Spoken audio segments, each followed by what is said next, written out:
In announcing broadcasts, I've heard a lot of great music, but I got one of my biggest musical thrills visiting the Camden plant of RCA Victor. In that plant, guarded day and night behind these huge steel doors, I found a treasure house of music, the originals of the finest records ever made by Victor, the music of the world's greatest artists of past and present.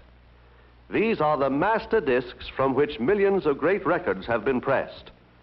I heard the voice of Caruso.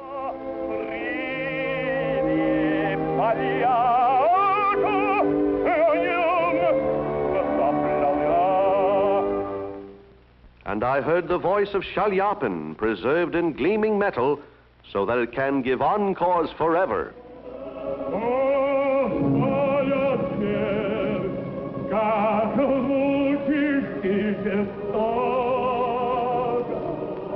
I saw one of the master discs of Sousa, one of the greatest band leaders of all time.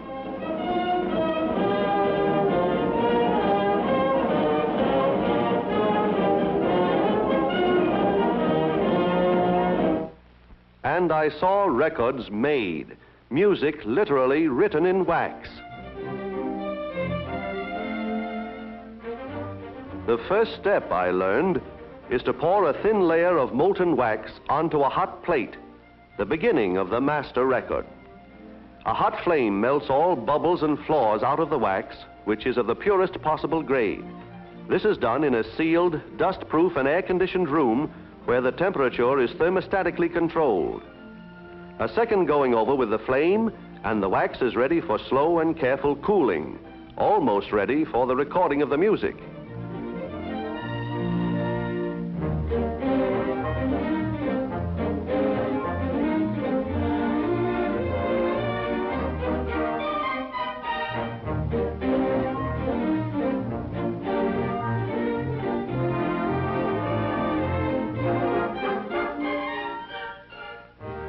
Meticulous examination ensures smooth perfection before the wax is passed through a special slot to the recording room.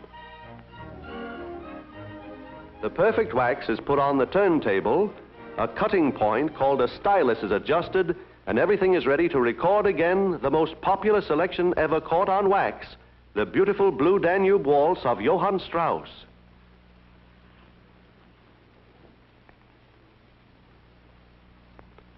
The sound engineer is ready.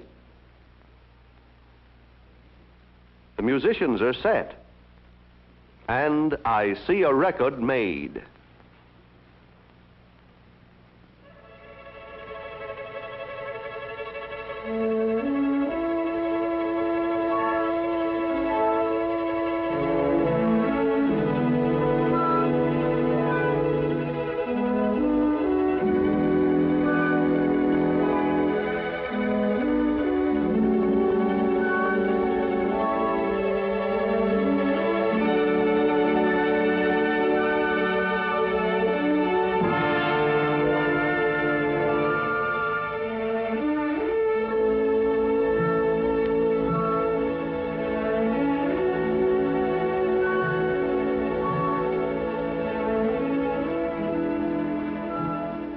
The engineer mixes the sound to achieve the best musical balance in the record.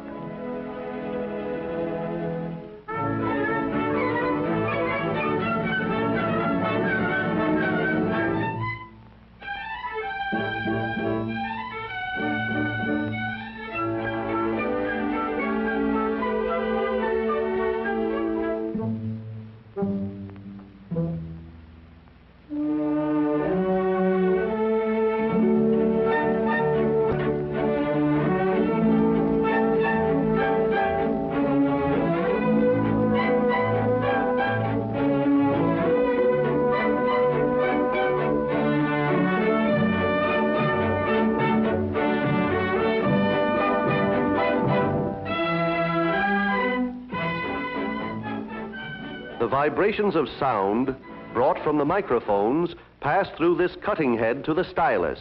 The stylus, in turn, cuts the vibrations in the soft wax, records the poetic tones forever.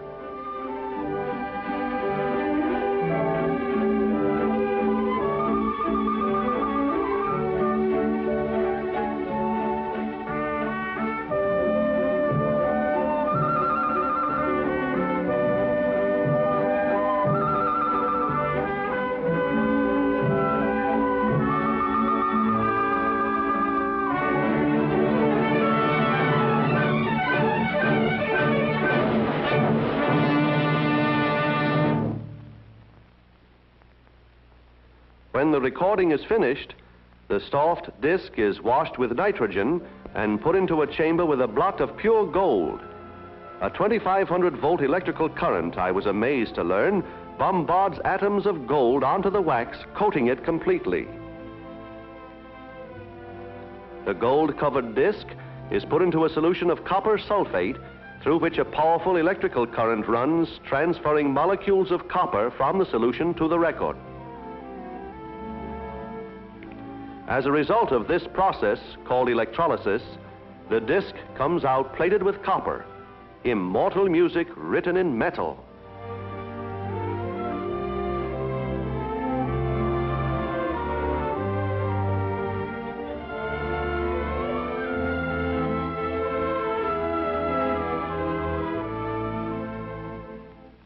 In a second bath, the copper coating is further built up.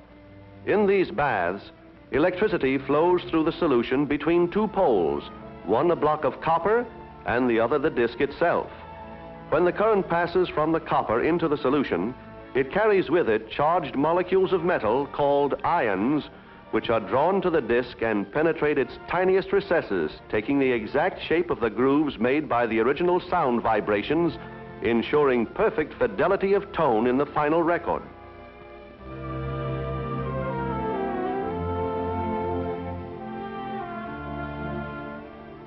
From this furiously bubbling cauldron comes the master record. After the copper has taken the impression, the wax may be stripped away.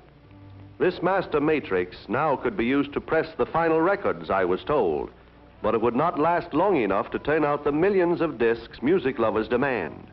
Hence another disc called a mother matrix must be made first, and from that, stampers will be made to press the final records. When the master is finally stripped, the last traces of wax are washed away. The master matrix is carefully rinsed and scrubbed.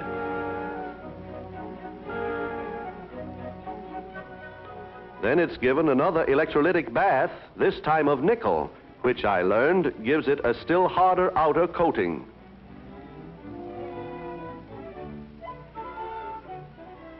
After this bath, the master is washed and dipped into a special solution that coats it with a fine film. Now into another copper bath, and this time the mother matrix starts to build up on the face of the master, taking the shape of the same grooves, capturing again the sweet tones of the flowing music.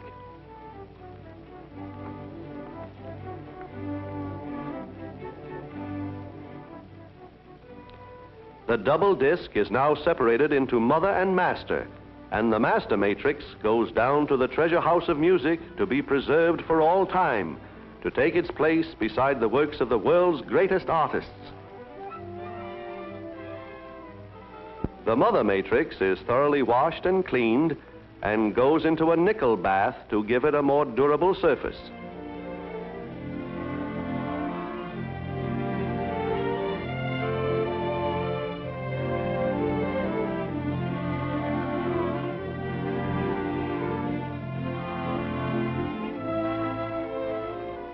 After another washing and film coating, it goes into another copper bath where the stamping matrix starts to build up. The double disc bubbles in its bath until the tiny electrified particles of copper grow into a hard, strong coating, and the plating is finished.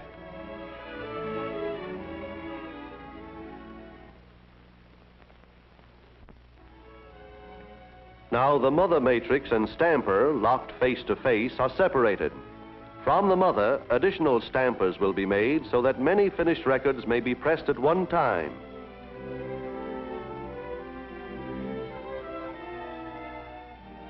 Before the stamper is ready to use, it receives a nickel plating and then another coat, this time of hard gleaming chromium, to give it resistance enough to last through many pressings. The matrix is washed once more, and now with other stampers, it will soon be ready to press the finished records. For still greater strength, the completed matrix is soldered to a rigid backing.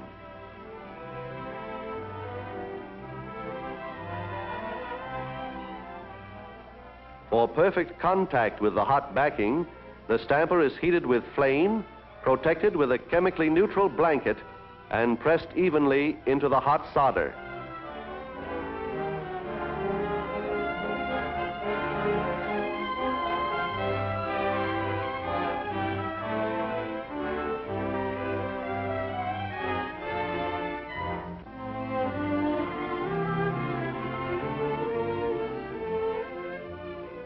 When the gleaming disc is removed from the press, it is ready for the next operation, the centering of the hole around which the finished record will revolve. This delicate mechanism centers the hole with meticulous precision and is checked by magnification. Looking through the magnifier, I saw the rotating grooves of the music itself caught on the record. Carefully, the technician centers the disc, and with the lens, he checks again.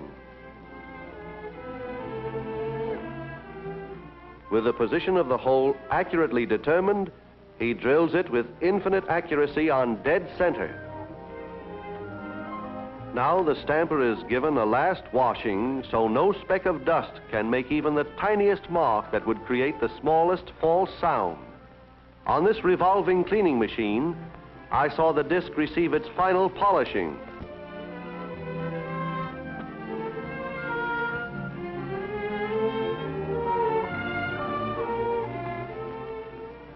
But before going to the actual pressing of records, I was shown the mixing of the materials that go into the disc you hear at home, ingredients gathered from the farthest corners of the earth. The materials are processed in one of the largest and most intricate machines I have ever seen, the Banbury mixer.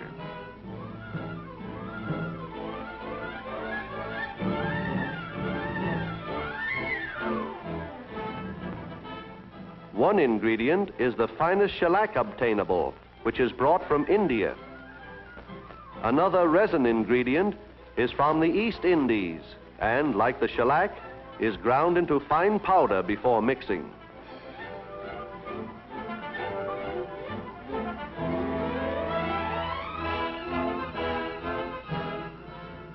"18 other ingredients gathered from distant places are carefully and accurately weighed in to ensure the most exact proportions to make a correct final mixture.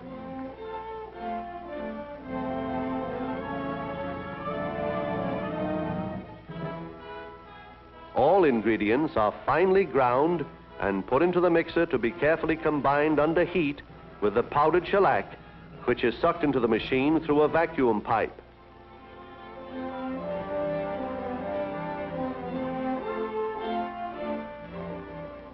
Now all is ready, and the Banbury mixer rolls.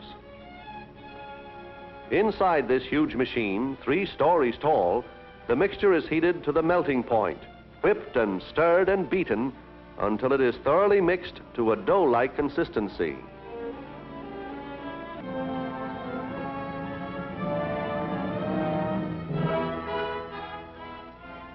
The hot mixture falls out on great rollers where it is kneaded and rolled into a long, flat sheet.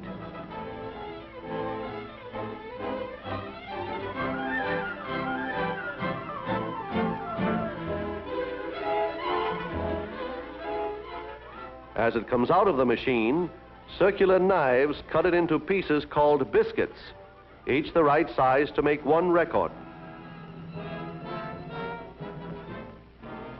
The biscuits, cooled for easy handling, come off the belt in neat little piles, but before they are used for actual pressing, they must be heated again on steam tables.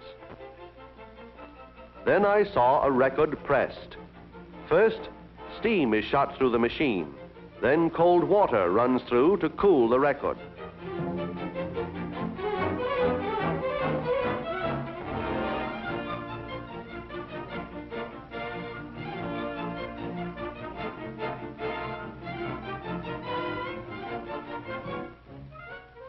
Two different stampers are used in the machine at the same time to press the 2 sides of the record simultaneously. The labels are put in before the biscuit, I learned, and actually pressed into the record, not just pasted on.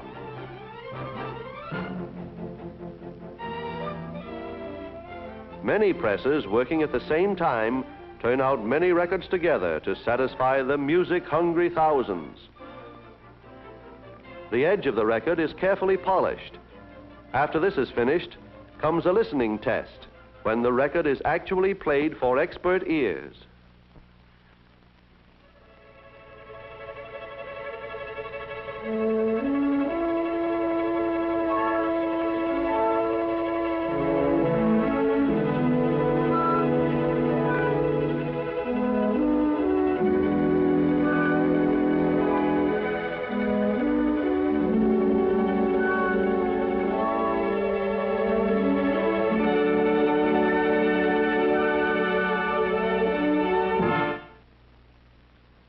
Now examined and found flawless, the records are polished and slipped into envelopes ready for packing and shipment. They are counted, boxed, and carried by conveyor belt to the shipping room.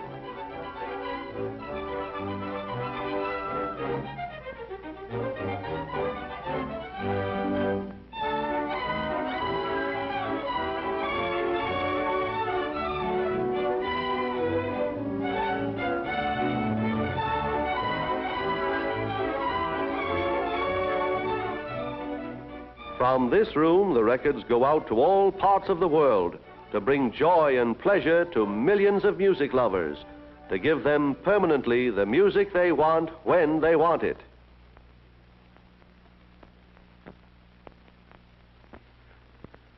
Now the genius of artist and engineer, the work of many hands, have brought the record to its destination.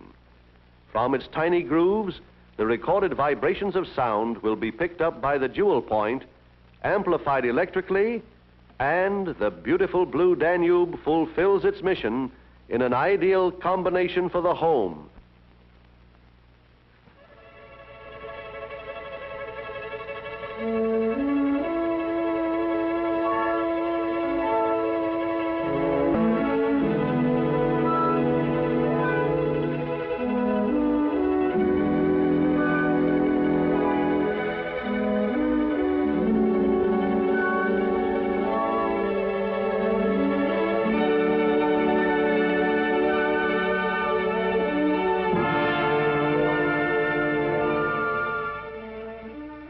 No matter what it is you want to hear at your command performance, it is recorded for you by the world's greatest artists.